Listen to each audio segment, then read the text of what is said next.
Samantala, pinaiimbestigahan na ng Department of Justice ang naging pahayag ni Davao del Norte Representative Pantaleon Alvarez laban sa administrasyon ni Pangulong Ferdinand R. Marcos Jr. Sa harap nito, muling iginiit ng Defense Department na tapat ang AFP sa kanilang Commander-in-Chief at sa konstitusyon. Si Meleles Mora sa sentro ng balita.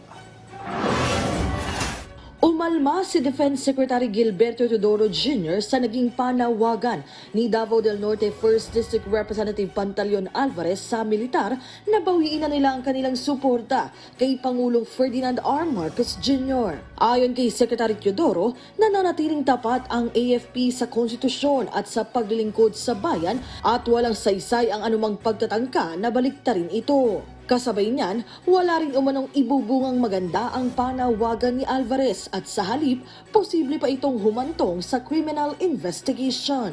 Ang Department of Justice iniimbestigahan na rin ang sinabi ng kongresista. Ayon kay DOJ Secretary Jesus Crispin Remulla, pinasisiyasat niya kung maituturing na ba itong sedition, inciting to sedition o rebellion. Kahit naman sa Kamara, umalma rin sa sinabi ni Alvarez ang ilan niyang kasamahan at ang iba, nais na rin itong paimbestigahan sa House Ethics Committee.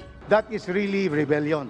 That is really seditious that they will withdraw support to our incumbent president, who has the mandate of the people to govern our country as president. Because when you ask for a withdrawal of support, then there will be a conflict. Because those who will heed his advice and withdraw support, the others who are supporting the president will have to come in also and enforce the law. Former Speaker Alvarez is a friend of mine, pero to actually ask the Philippine Army or the AFP to withdraw support to the president is not a good call. No, I will not submit to that. We as a citizen and the AFP as an agency under Philippine government will have to support its president fully. Nanindigan naman si Alvarez na handa siyang humarap sa anumang investigasyon, lalo pat alam niyang wala umano siyang ginagawang paglabag.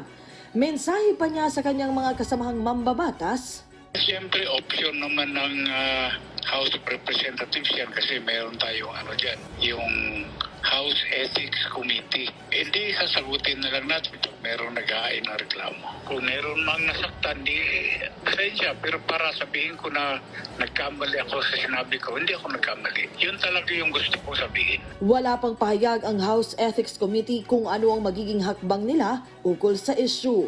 Meleles Moras para sa Pambansang TV sa Bagong Pilipinas.